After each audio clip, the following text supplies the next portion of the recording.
Hi guys, welcome back to our channel Vinayas World. This is part 6 of Gen, The Art of Simple Living, chapter 16, 17 and 18. So, வாங்க வீடியோக்குள்ள போலாம். So, 16th chapter.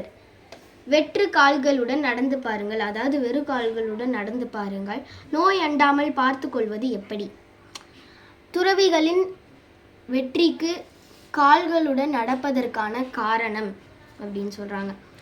அதாவது புத்த மத்த துறவிகள் 365 நாளும் வெறு கால்களுடன் மட்டுமே தான் நடப்பாங்க அப்படின்னு சொல்கிறாங்க.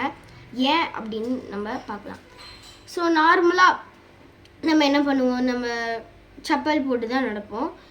அதுலேயும் நான் முக்கியமாக ஸ்டார்டிங்லேயே சொல்லிடுறேன், நம்மளோட பெருவிரல் அதுக்கடுத்த விரல் இருக்கும் இல்லையா, இந்த பாயிண்டில் தான் மூளை அண்ட் முக்கியமான பார்ட்ஸோட பாயிண்ட்ஸ் இருக்குது அப்படின்னு சொல்கிறாங்க.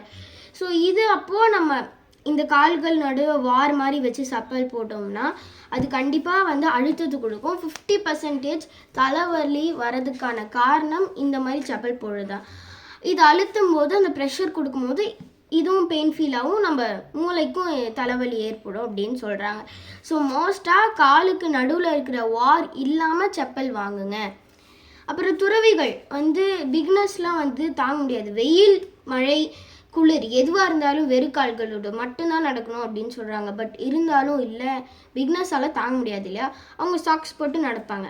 இருந்தாலும் அவங்களுக்கு அந்த வெயில் குளிர் மழை இல்லைன்னா அந்த ஈரம் இருக்கும் இல்லையா.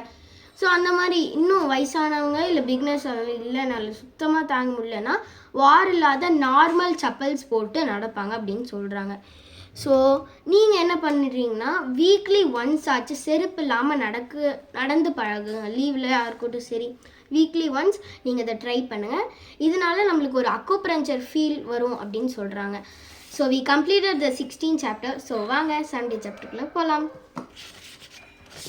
ஸோ 17th சாப்டர், ஆழமாக மூச்சை விடுங்கள், எதிர்மறை உணர்ச்சிகளை களைவது எப்படி? நீங்கள் உங்களுடைய சுவாசத்தை மேம்படுத்தினால் உங்களுடைய மனமும் மேம்படும் அப்படின்னு சொல்கிறாங்க. அதாவது ரொம்ப டெப்த்தாக மூச்சு இழுங்க அப்படின்னு சொல்கிறாங்க. ஸோ ஒரு 2 or 1 seconds உங்களோட ப்ரீத்தை ஹோல்ட் பண்ணுவீங்க. Like inhale exhale. So inhale பண்ணும்போது நல்லா ஒரு ஆழமாக மூச்சு எடுக்கணும். வாயை ஓப்பன் பண்ணியிருக்காதீங்க, வாயை க்ளோஸ் பண்ணிக்கோங்க. நீங்கள் நோஸில் தான் இன்ஹேல் பண்ண போகிறீங்க and you are going to exhale also in your nose.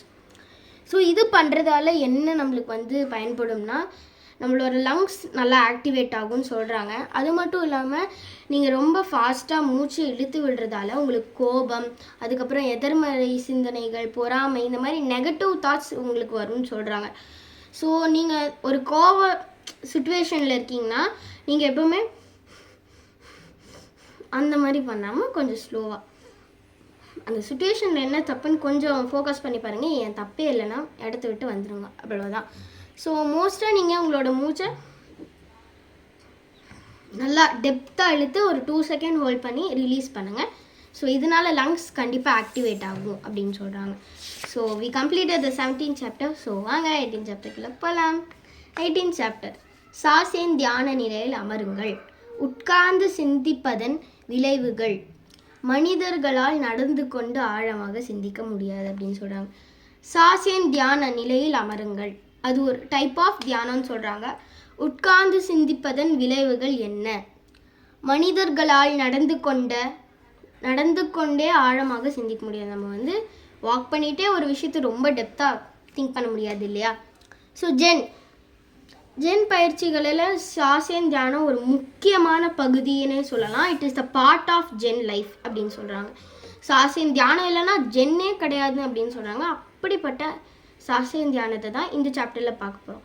So என்னென்னா, சாசேன் தியானம் நீங்கள் கூட பண்ணலாம் வீட்டிலே இருந்து. இந்த 3 விஷயத்தை ஃபாலோ பண்ணிங்கன்னா, ஃபஸ்ட்டு ஒரு பர்ஃபெக்டான பீஸ்ஃபுல்லான சைலண்ட்டான ஒரு இடத்துக்கு சூஸ் பண்ணிக்கோங்க.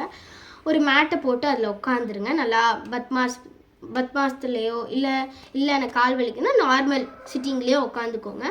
நெக்ஸ்ட்டு நான் 17th சாப்டரில் சொல்ல மாதிரி நல்லா டீப் ப்ரீத் எடுத்து விடுங்க.